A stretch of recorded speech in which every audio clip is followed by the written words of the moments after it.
Search together. Search together. IPSA. We're not just a name in a directory. Local minds with national synergy. Bienvenue, welcome to the all-new shiny IPSA channel, IPSA Kind of Magic. And of course, with me as usual, Hamish McClay of Search Convey, and today's special guest, Val Bennett, Home Information Searches, a member of IPSA and friend of the show. Welcome, Val. Thank you. Yep, nice to see you. It's lovely to have you here. And today's topic is not the route you'd expect. Now, that seems very cryptic, but I'm going to get Hamish to explain all. Well, yes, we speak of our journey to becoming search agents. And, I mean, it's good to understand. I'm glad we've got Val here because hers is quite a fascinating one. I love the tales from those days before it became well, it's not exactly popular because there aren't many people in the country that do it. I think... I mean, there's one other aspect as well. It's on the face of it, it sounds straightforward, but it isn't actually sort of quite easy. And there's no telling quite what people have done to actually sort of get here. Be interesting what we'll actually do. I mean, this will be the first of many because we really like to get a few others come on and let us know what journey brought them in this particular sort of direction.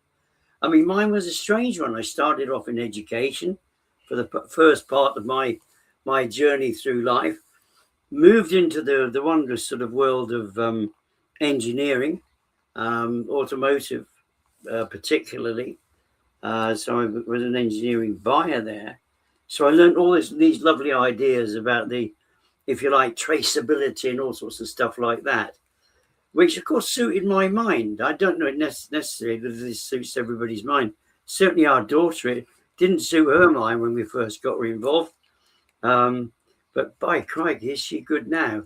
But what I actually sort of then thought, well, hey, come on, Amy, it's about time you work for yourself. I had tried a little stint in engineering to get my own companies together, which didn't go on very well. And I was actually, in a way, I was looking for something to do. And within my path, for whatever reason, out came this particular sort of idea of local authority search. You know, I'd done some work, actually, whilst I was in between my engineering posts. I'd done some work with local councils on business rates and stuff. And it strikes me as being daft now. I got into this industry, really, because I found out how difficult they were. But it's a long old training curve. And if you bring somebody in to this particular sort of world, it can actually be a tough way. Because you can gently, and it depends how you train people. We've never had a challenge in training people. We always took our time because we realized the complications. But I was actually looking and I came across this and I could actually sort of go along to a conference thing and actually figure out. I thought, well, that's going to be good. Spoke to my wife, and there we were, thinking we knew everything. Did we? Anyway, Val's is a really good story. Oh, I don't know whether it's a good story, but I can fill the next 5 minutes chatting about it anyway.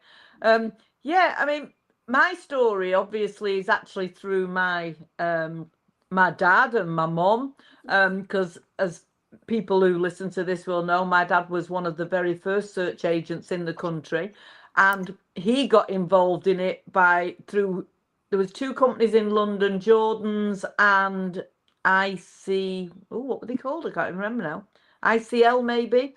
And they were sort of running, there was a jobs fair in Manchester at the town hall. My dad was looking for a new job. There was a stall there saying, come and be search agents. So we need search agents to travel the country and to get this information. So he thought, right, go on, I'll have a go at that. And then he got involved with ICL or ICC. I can't remember. And then that obviously that was in the days of typewriters. It was pre anything technological. It was typewriters. There was no no computers then, etc. He would go to the council and get the information, type it up on his imperial typewriter, which was sitting on the passenger seat, while he got it off in the post that night to send it off to wherever it needed to go to. Then as the years went on, and then he got involved more with it, and my mum was a legal secretary, so she knew solicitors, etc. And they said, oh, can you do this for us, please? This will be really good. Because back then in the 80s, it was 3 months, 6 months waiting for a search, not very different to how it still is now, even, 40 years later. And then I had my daughter, who's now, well, she's 39 now, so that tells you how long ago this is. And then obviously, I mean, I'd been in admin, that was kind of my background. And then in between her going to school and me going, I'll be a lollipop lady, I'll be a dinner lady, I'll be all these things that fit in with school time. And I thought, nah, I don't fit any of these. So I said to my parents, I said, I'll help you out. Come on, let me have a go at doing what you do. And I thought, well, this will be really handy because I can take my daughter with me in the school holidays. That'll occupy her as well. So from her being very young, she learned all about, she remembers very clearly all the sheets at the town halls, all the OS sheets, all the filing cabinets, because in those days, we used to go into the town halls. We would go there and we would make the appointments, and they didn't mind little children being in there. They were all very good with it. I think times would be very different now if you suddenly were to take your children with you while you were doing your searches. Oh, yes. So, yeah, and I mean, obviously, things have changed and times have changed, but I think obviously there's there was franchises that came in, and people came in from different directions. Like Jackie, we know, came in from working in land charges. They didn't like people, well, they weren't keen on people going in and, doing the job when they thought, well, we can do this as well. So they got involved. So there's lots of different avenues. I learned basically from the grassroots of just going out there and just doing it. The advantage is that obviously over the years, I've kind of changed while everything's been changing, and the technology and everything, everything that's been coming into place. I don't know whether I would come into this game now, and a lot of people do, and I think they come into it with a more technical mind, thinking that how easy it is, when it really isn't an easy job. You've got to be detective, you've got to be able to foresee what you think something will be when it isn't, and make those inquiries and questions. Just because your gut feeling tells you that something isn't right, you can't accept anything or everything on face value. So yeah, I mean, I've loved it. I've really enjoyed it. There's days when I didn't hate it, when they brought in home information packs and I was throwing things around the office floor because I had to get things made into binders and etc. But yeah, it's been good, and that's kind of been my journey really. I just kind of thought, oh, I can do this, and it'll mean I won't have to get childcare for the summer holidays for my daughter. So yeah, it's all been good. But it was a varied journey, yes? A very varied journey. We've gone through everything, haven't we, Hamish? I mean, but also I think the thing is with like IPSA, when that sort of started 20 years ago, that brought together all these people from all the different backgrounds, all with their own unique knowledge and talent that they were bringing into this industry with them, such as Hamish with his teaching and his engineering, me with the history of going right back to the basics of when we used to just go there, and get all these sheets and get all the, literally just getting everything, the raw materials when nobody else was doing it, and what can I say? I don't know. Do you know what? I'm actually lost for words for a moment then, which doesn't happen very often when I'm on here. But yeah, and then other people got involved. So you've got the technical people that got involved, the computer people that got involved, and slowly it changed, and it advanced and it grew. And it was only from the different mixture of people that got involved and came together, with not having gone through university and done a degree in how to carry out a search because there was no, it literally is a cottage industry, but with everybody that have got their own unique talents, and they all bought that to IPSA, I believe. And that's what makes IPSA what it is. And it makes us all what we are, that we all have our own unique kind of take on things. Yeah. But the Hamish, it doesn't really matter where your background is. You've had motorsport, you've had teaching. It wasn't about that. I guess it's about the inquiring mind, right? I think that has a lot to do with it. It doesn't actually appeal to everybody. I mean, there's one or two people we've actually sort of, in fact, no, there was only one thing about it. One person that we actually sort of brought in. She thought she'd like to give it a try, and she lasted a day. She was totally overwhelmed because she thought she needed to know everything at once. But we've now put it in perspective, because one of the great things with IPSA members is if somebody thinks, oh, this could be something, and it is in many respects, it's good, because it's one of those tasks. It never was. I mean, it's quite interesting. Gemma, who works in our Western regions, one of the reasons that she came into the industry was her husband was actually sort of working for, I can't remember their name now, but she was working for one of the companies very sort of earlier on. And so she started working with him. He's moved out of the industry, went back into building. So he's still within the sort of property industry. But she liked the idea because several things, she could work it around the children as the children were sort of growing up. And a bit like Val was sort of saying, she was therefore in the summer holidays. And I mean, those children are still at school, which is quite amusing. But of course, they're that bit older, and they're almost looking after each other. However, the sort of interest that sort of come. I mean, she actually sort of said that she actually enjoyed it from that particular perspective, and she's enjoyed it sort of ever since. So there's that continuation. So the background, of course. So again, we've had 4 or 5 different ways that people come into it, but the great thing around it is there is always support there. And in actual fact, at one stage, I mean, what helped me a great deal was one of the early days, one of our earlier chairmen, actually, he used to run trainings. So he had sort of training on, we put the training, and basically I went through that. So I got an understanding. I'd learned some parts and thought I knew what I was doing until I went through the training. Then I realized I'd known next to nothing. How the heck I got away with it for the first 12 to 18 months, I don't know. But I did sort of succeed in the end. And that was really quite handy. And we've got the training facility now, because we can actually train people from scratch who know nothing about the industry, and we can actually sort of train them. So the information is there with the background and the knowledge that people have. But because we work together, we bring each other on. And somebody say, oh, have you seen this website before? Have you seen that website before? One of the great things is we are within the numbers that we have within IPSA, our independent personal search agent sort of community, as it really is. They have a varied amount of sort of knowledge, as Val sort of said, and they're different things in different council areas. And as a consequence, they need to go down a particular route. I mean, for example, we go down a particular route. Every council used to keep their own specific records relative to, just to put in perspective, relative to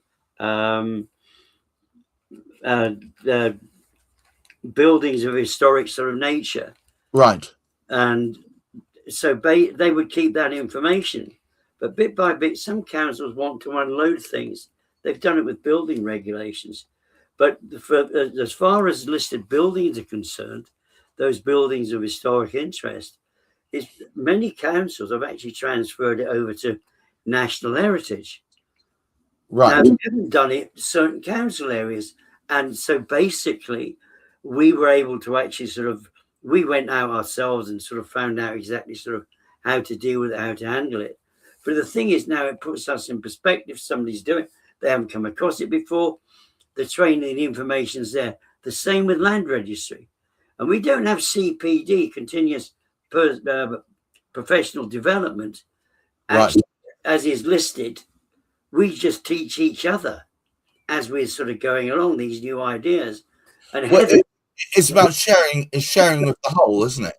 Oh, absolutely. And of course, funnily enough, this was one of the things, and we remember sort of Val saying, as she said this a couple of times, when she first got involved, do you want to transfer your knowledge and share it with anybody else? But it can take a while, because in industry generally, it's all fight, fight, fight, isn't it? Whereas in actual fact, there's so much sharing goes on because we're a cooperative. It's terrible, actually, when you think about it. It's a scenario that you thought that more businesses embraced. That instead of seeing that members of an organization are competitive, see them as collaborative. And it means that you're more likely to get the right person for the right job. I mean, before I pass back to you, to Hamish, to just to see us home, to my mind, what sets IPSA apart from many other organizations, which are typical in this marketplace, is that the information is very parochial. It's very localized. If you have local knowledge, you can make the difference between understanding a search and not understanding a search. And so, for instance, if you wanted to have a Liverpool search done, you pass to the relevant IPSA member in Liverpool, because that's not your area of expertise. And I think that kind of approach is so positive. Well, definitely. But just, if I interrupt you there, going back to those earlier days when we were one of only literally a handful of people that would ever go into various councils, you didn't really see many people very often doing the same thing you were doing. It was like, that was how unusual it was. But when you did see somebody, you were very much like, who's that? What are they doing? Why are they on my turf, my territory? Or heaven forbid they would ask you a question as to, how do you get this when you're here, or how do you get that? And you don't. I'm like, I'm not going to tell you. Why would I tell you? It's my council. I'm very protective. We only do like 8 or 10 councils. We do the whole of Greater Manchester. That was what we did. 10 councils. We didn't go outside of that area. That's something my dad would never, ever allow. It was, no, if somebody wants to search outside, they have to go somewhere else. We're not doing it. But woe betide if somebody asked me a question of, how do you get this here? It was like, I don't want to tell you. Yeah, I'm giving away trade secrets here, Whereas now it's like people phone me up, on a regular basis. Val, where would you do this? Or how would you do that? Or I've got an issue with this. Have you got any, information that you can share with? And I will gladly share anything with anybody. If I know it, that's fine. I will tell you. But all those years ago, you were and everybody else was the same. You were very protective. If you were writing in your folder, you would keep it, under wraps.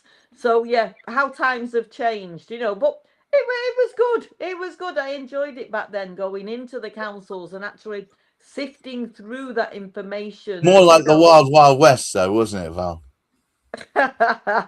It was good. It was good times. It was good days. And, we've all been through so much, and we're all still here to tell the tale, which we didn't think, once the year 2000 came, we thought we were all going to be guzzled down a big hole when the clock changed at midnight. We thought that would be the end of us. Yeah, I remember that. HMRL came along. We thought that was the end of us, and we're all still here. The same old faces. Many of them are a lot older faces now. I don't know when it will ever quite finish, or if it ever will. Who knows? Who knows? Hamish, would you take us home, please, sir? One of the great things is, it doesn't matter what that past journey is, but what the important thing is what people are doing on this current level. And one of the great things about it is the dedication of the people who are involved. Somehow or other, it sort of takes over, and you become. It's almost a driving force behind you as you're working with this, and it really is, because at the end of the day, we are helping because we have that local knowledge. It would be hard indeed to find anybody that could do a search quicker. I can get searches, as Val probably can do as well. I can get searches done within the hour if there was a need. There is never that particular need, and you never put yourself under that pressure and say that you will do that all the time. You want to take your time over and do it professionally on what you actually want to do it right. But if you compare that with a factory conveyancing outfit, which are routinely giving weeks as a lead time for search. Absolutely. I mean, the thing, we have these great stories between us where we turn around and say, we've got this ludicrous thing of you've got to use this particular you've got to use searches from a particular direction, particularly factory conveyors. You can't do anything else because you can't get in there quick enough. Because you can't get the results that quickly they will add a couple of weeks onto it. So if it's 2 weeks, they'll suggest it's 4 weeks because there's a hold up. I mean, it's a bit like at the moment, we've got something like 12, somewhere between 12 and 15 Luton searches, all sat waiting there in a pile, because what Luton do, they don't do them as they come in. They must themselves say, right, okay, we've got this bloody lot for search and convey. They've been chasing us. We better do something about it. Right. But it's just knowing people locally and how to operate it and how to work it. But I think the dedication has come through. Whatever anybody's background, it is that kind of business that it does take you over in a way, and in an enjoyable way. Oh, there's pressure there, but it's an enjoyable way that it just takes us all in. I think it's because you've got a well-trodden process. I think it's all about the process. Thank you so much, Hamish McClay, as ever. And Val Bennett, great stories from the past, which, although they're not indicative of the future, give you the backbone on which you sit. And I think without having, dare I say it, done your time, maybe you wouldn't have such an appreciation for what the landscape is now. Thank you once again, both of you, and to all you watching. There's more to come. We've got 2 more property shows. That is Property Quorum tomorrow at 10, and of course on Friday, Cladding Matters at 1. Until then, take care of yourselves. Keep your feet on the ground. Keep reaching for the stars. And in these troubled times, please try and look after your mental health. Until then, bye-bye now. Bye. National connection. Independent, but never alone. IPSA, where your professional